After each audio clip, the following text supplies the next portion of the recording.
Dia buat kerja pukul 3 pagi kalau tak silap aku.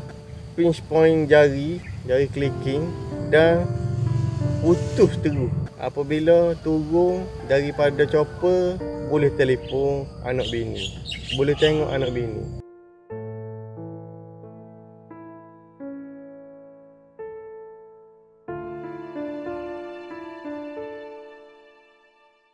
Assalamualaikum. Ramai orang duk tanya aku, lagu mana kerja offshore ni? Sedap ke duk kerja offshore ni? Gapo hak sedap? Gapo pengalaman pahit? Dan hari ni aku akan buka cerita, insya-Allah, selama mana aku kerja selama ni. Nama aku Ahmad Faiz bin Ami. Umur aku 30. Pengalaman aku dalam kerja offshore ni adalah selama 5 tahun lebih kurang. Aku kira junior lagi daripada senior-senior aku yang sampai ke berpuluh-puluh tahun lagi. Dan ialah layak dipanggil bapa. Aku kerja di company Halliburton Energy Service bermula tahun 2014 dan aku berhenti pada tahun 2015 pertengahan tahun.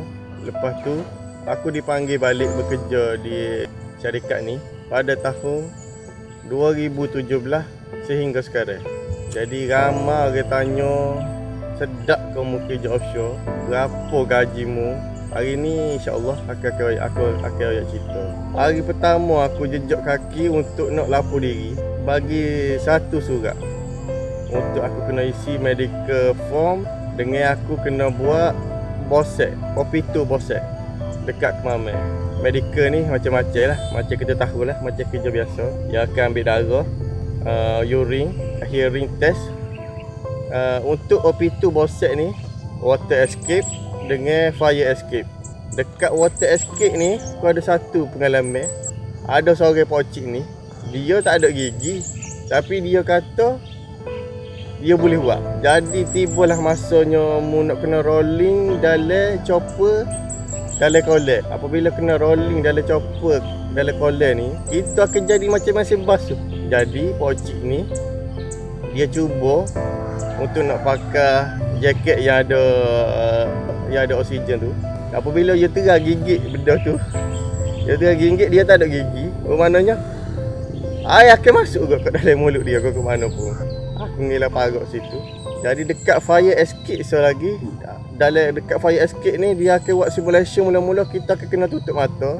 Dia buat luar dulu mula-mula. Dia buat luar, kita akan kena tutup mata. Ya, kita hanya dengar sekadar bunyi je. Mana orang ketuk, situ kita pergi. Sebab keadaan sebenar dia akan jadi asap gelap. Jadi kita tak boleh nak jalan kaki direct pergi ke asal. Kita kena merangkak. Sama ada kita merangkak di tepi dinding ataupun kita sekadar sentuh kaki kita dengan dinding sambil kita pakai EBA. Start pada kerja offshore ni, mindset penting. Set lalu dalam otak, aku lock otak aku. Gapo nak jadi, jadilah. Orang kerja offshore ni dia adalah komando laut. Apabila suruh, dia buat je. Jadi apabila aku start kerja ni, dia bagi training dekat base dulu. Aku tak boleh naik laut lalu sebab kena fully training. Dalam masa 6 bulan aku training, baru aku lepas naik laut. Naik laut ni orang kata semua suka. Kerja pun relax, ya. Makan pun free, memang setengah tempat ada makanan free gapo, nasi gapo semua free. Kalau kita nak buka peti, nak ambil gapo, air coke, air Pepsi, air susu, aiskrim, semua ada. Siapa tanya kerja akan fit. Jadi kerja kita akan ditentukan oleh company man. Company man ialah klien. Setiap orang dari setiap company akan berbeza-beza tah. Ada dari segi elektrikal, mekanikal, dari segi geologis. Aku kebanyakan mekanikal dengan elektrikal sebab aku daripada wireline. Apabila dipanggil kerja, ikut shift, ada yang ikut shift, ada yang kerja standby. Siapa habis job, mu rasa mu boleh tak kerja 24 jam tak berhenti, 48 jam tak berhenti. Aku pernah sampai 5 hari tak tidur, hanya minum air Red Bull dengan makan roti. Jadi masuk bilik hanya untuk semaya. Iaitu yang dari kerja di atas street floor. Tempat aku kerja ni pula terdiri daripada banyak tempat. Dipanggil jacket rig, semi sub macam di Water Horizon tu. Ada tender, ada bus, ada platform, ada mother platform. Untuk nak pergi ke offshore ni pula, kalau tak silap aku pernah pergi hanya 2 cara sahaja setakat ni. Dengan chopper ataupun helikopter, ataupun dengan boat, fast crew boat. Daripada port-port yang dekat-dekat, tak kira lah fast crew boat ataupun supply boat kau, tu aku pernah pergi. Pengalaman pahit aku masa atas fast crew boat, aku dulu perokok. Apabila satu hari aku pergi ke offshore naik boat, aku isap okok luar kabin. Luar tu mu tahulah, ada dengan asap diesel. Jadi aku tengah isap okok dalam keadaan bad weather, ombak 5 meter dan air masuk dalam boat. Aku isap okok dengan bau asap diesel. Aku motor situ dalam 5 kali motor. Balik darat aku terus dehydrate. Aku jadi tak boleh bau asap okok. Aku jadi tak boleh hisap okok. Bau asap okok boleh, tak boleh hisap okok langsung. Hampir 2 tahun dah aku tak hisap okok. Aku cuma hisap vape je. Okey, jadi pengalaman pahit aku time kerja adalah aku pernah buat kerja dengan keadaan open hole. Aku hanya ada barrier BOP. Jadi kru chief aku suruh aku standby dekat BOP. Gapo-gapo jadi info ke dia melalui walkie talkie. Jadi satu hari tu aku nampak macam gas hidrokarbon. Aku tak pasti gas ke apa. Aku inform dia melalui walkie talkie. Aku nampak gas keluar ni tapi tak tahu gas ke apa. Dia terus stop operation dan bagi tahu aku suruh jauh daripada tempat tu. Tidak lama kemudian ada klien datang dengan geng-geng tenom. Tenom ni aku tak pasti dia buat kerja apa, tapi dia ambil sampel untuk gas-gas hidrokarbon. Sebab dia rusi takut ada H2S. Sebab gas H2S ni dia boleh mengakibatkan berlakunya explosion. Apabila berlaku explosion dalam keadaan tempat gitu dengan banyak gas, boleh meletup lah tempat tu. Pengalaman pahit lagi masa aku dekat Rock Oil, klien Rock Oil. Aku duduk atas jacket Naga 4. Sayang aku buat kerja dia daripada casing crew. Dia buat kerja pukul 3 pagi kalau tak silap aku. Dia pinch point jari clicking dan putus terus. Macam mana dia terletak jari dia pada tempat pinch tu aku pun tak pasti. Terus putus. Terus dia dibawa medevac pergi ke darat terus. Naik first chopper. Chopper tu pula telah book khas untuk seorang tu je. Jadi sekarang dia tak ada jari. Padahal dia pakai full PPE. Tapi dia tak ingat mana tempat dia letak tangan. Dan dia tak sedar time itu tiba-tiba benda tu terjadi. Sebab itulah PPE adalah mandatory atas sana. Naik tu semua daripada segi kena pakai safety boot, kena pakai glove, impact glove, kena pakai safety glass, kena pakai hard hat, kena pakai chain strap, kena pakai coverall. Hak tu memang wajib. Pengalaman pahit lagi masa aku mula-mula pergi offshore, aku kena kerja hak berat lalu. Dan itu bulan puasa 2015 tak silap aku.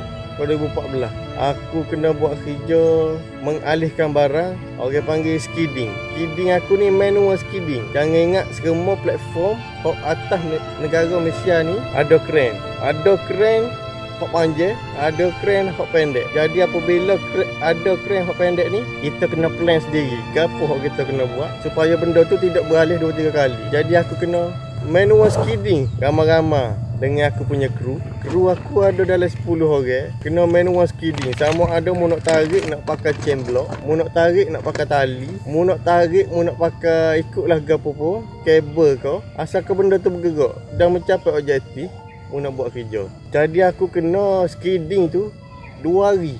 Aku skidding 2 hari dengan tengah panasnya, dengan time puasa. Mungkin kau sendirilah. Lagu mana boleh kita kata time itu, lagu mana boleh orang fikir. Dan sebab itulah aku kata Kerja ni memang kena lock otak. Jadi gapo nak jadilah. Handset 100% mocah, mutubik 90% aku rasa kalau mau balik 2 hari lagi. Jadi mu guna handset untuk alam ya. Aku pernah sekali siapa aku nak pitam pada hari yang kedua tengah hari. Aku pernah nak pitam sebab terlalu banyak peluh keluar, dia tak ada tenaga masuk. Time tu aku tak sahur hari tu. Jadi kru aku suruh aku rehat lah. Hari tu aku tak boleh nak puasa. Pasal kalau aku puasa hari tu memudarat ke kesihatan. Pengalaman manis pula ada dalam pengalaman pahit. Buat kerja dalam kru ramai-ramai, time itulah aku duk gora, buat gapo. Deh, time itulah badi nak luruh perasaan masing-masing. Ada hak nak balik, ada hak naik 3 hari, ada sakit perut lah, macam-macam. Jadi apabila kita buat gitu dalam teamwork ni, tim kita akan jadi gapo? Adakah akan jadi kuat siapa kita habis job, ataupun dia hanya bergerak dia je, kita hanya selamat diri kita. Waktu ajar cara lagu mana kita nak bekerja dalam kumpulan. Lepas tu emosi kita kena pandai kawal. Atas sana macam-macam perkataan hak keluar atas sana. Kalau biasa dengar, kalau macam Mak Saleh kata fuck you tu biasa, what the heck tu biasa. Aku tak sakit hati kalau bunyi ayat Mak Saleh, tapi kalau bunyi ayat Kelantan ke, ayat-ayat hak kita faham, apa nate beruk, celaka nate ni, jadi panah lalulah. Ada orang tu pernah bertumbuk, siapa dua-dua kena atas darat. Dan dia tak boleh nak naik lagi atas platform. Kita kena pandai jaga diri kita sendiri. Atas tu memang orang tak cara kat orang tu. Jadi pandai kita lah nak jaga diri kita lah ke mana. Pengalaman manis aku lagi apabila habis job, apabila turun darat, standard lah kalau kita tahu gig offshore, engineer akan panggil, dia nak appreciate sama ada bagi gapo-gapo ke, ataupun daripada management kita nak bagi gapo-gapo ke. Waktu pengalaman manis yang aku pernah dapat, engineer aku pernah bagi jam, baju, aku hargai sebab benda tu orang bagi. Dan pengalaman yang paling manis sekali apabila turun daripada chopper, boleh telefon anak bini, boleh tengok anak bini. Jadi adakah puakmu bersedia nak hadapi berjauh dengan orang yang tersayang? Adakah benda tu akan menjadi beban kalau orang yang tersayang tak ada di samping?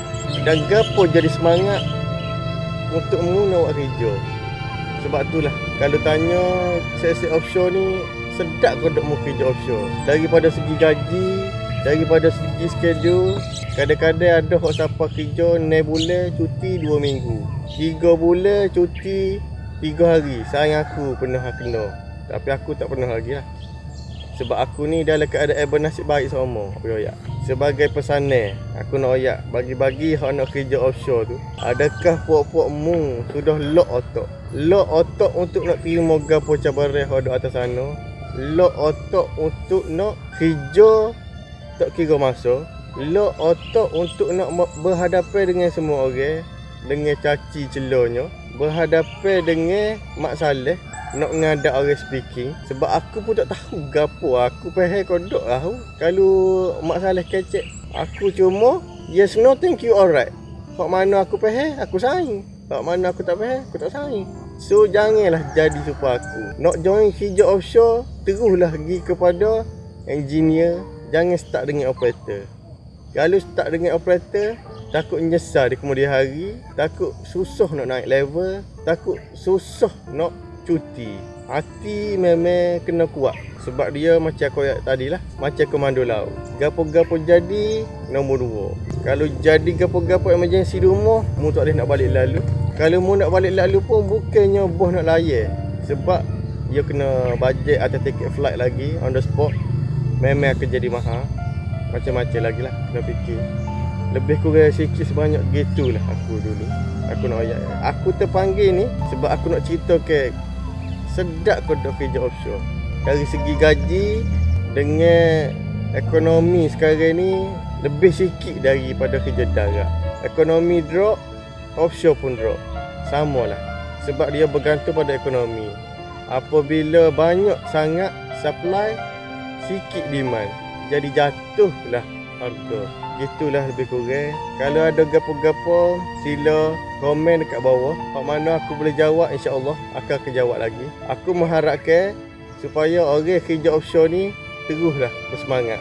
Sebab kita nak cari rezeki yang halal untuk dibawa pulang kepada anak, isteri, keluarga yang tercinta. Jadi kalau rasa hak bujang tu, fikir dulu. Hak mana sudah kerja offshore, fikir dulu. Duit ni dengan susah letih aku ni pandai kodok aku akhirat. Jadi sebelum bahagiakan orang lain, bahagiakan kedua ibu bapa kita dulu. Jadi itulah dulu daripada aku.